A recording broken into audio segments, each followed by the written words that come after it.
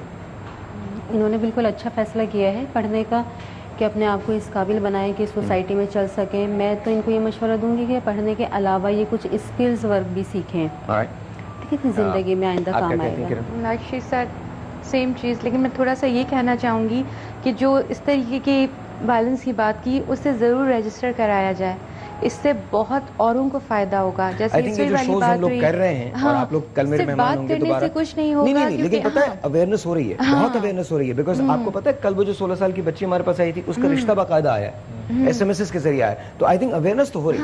نہیں صرف میں یہ کہنا چاہتی ہوں قانون بننا بڑی بات نہیں ہے، اس سے امپلیمنٹ کرنا بہت بڑی بات ہے، جو کہ یہاں نہیں ہوتا. اچھا آپ دیکھو تمہارا عید کے بعد سب کچھ اچھا ہو جائے گا. تم گانا گاتی ہو نا؟ یہ مجھے کسی نے بتایا. گاتی ہو نا؟ یہ بھی گاتی ہیں. یہ گاتی ہیں، بالکل گاتی ہیں. گاتی ہیں نا؟ گاتی ہیں، گاتی ہیں. ہیلو اس کو کھولیے. کون سا تھا؟ پشاور سے میری خاطر دندہ سال، یہ یاد نہیں؟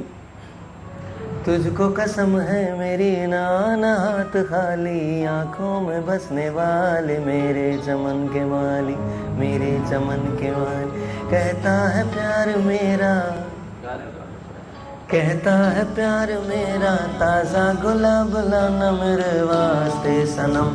آپ سے ملتے ہیں کل. یہ کہانی یہاں پر ختم نہیں ہوئی ہے، یہاں سے آغاز ہو رہا ہے. I want to thank all of you. آپ کا بہت شکریہ، آپ کا بہت شکریہ. آپ سے تو ڈیفینیٹلی بات ہوگی، ڈیفینیٹلی بات ہوگی. آپ کا بہت شکریہ. کل دیکھنا مت بھولیے گا 11 بجے. ہم سب ان کے علاوہ ہم سب ایک مرتبہ پھر آپ کے ساتھ ہوں گے. لیکن بات صحیح ہے، زندگی کا سفر کیسا ہے کوئی نہیں جانتا.